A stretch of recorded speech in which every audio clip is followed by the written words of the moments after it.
Hey, it's been a while. For my atomic-sized community, you've probably been wondering where I've been.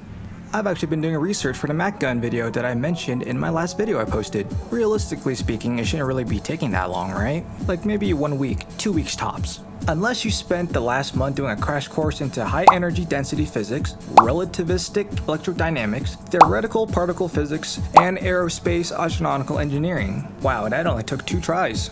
This wasn't some introductory surface level research either, where you just get the gist of it and present the hypotheticals grounded in real science. But let me show you why it took a month. It first started with basic math, calculating classical Newtonian kinetic energy to convert joules into tons of TNT. But unfortunately for me, the orbital defense platforms fire at a relativistic speed. You can even see me slowly realizing how to use scientific notations and exponents. So then I had to learn how to run relativistic kinetic energy equations, but then ran into my first mini-boss, the Lorentz factor, and that tells us mass going relativistic speeds gain mass, which is the universe telling the mass to slow down. So after learning what and how to calculate the Lorentz factor, we could finally run the math for relativistic speeds and the kinetic energy behind it, and see the explosion is now bigger. But the kinetic energy converted into gigatons is only a fraction of the reality. When a Mac round makes contact with the atmosphere, the amount of physics that happens is just insane. At first, I thought it would be as simple as just the air friction would just melt and blow up the round mid-flight.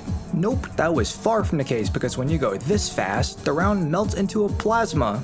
And that plasma is now compressing insane amounts of nitrogen molecules in the atmosphere that gets dragged along with it because the round is going so fast that the nitrogen molecules can't even move out the way. That's called adiabatic compression, and these nitrogen molecules are getting punched in the face with 51.6 gigatons of energy, which ionizes the atoms making up the nitrogen, turning that into a cone of plasma that is as dense as a solid. But in order to do the math for adiabatic compression, we need to figure out how much energy is being imparted into each nitrogen molecule and how much molecules are in a cubic meter. But there's a teensy-weensy problem.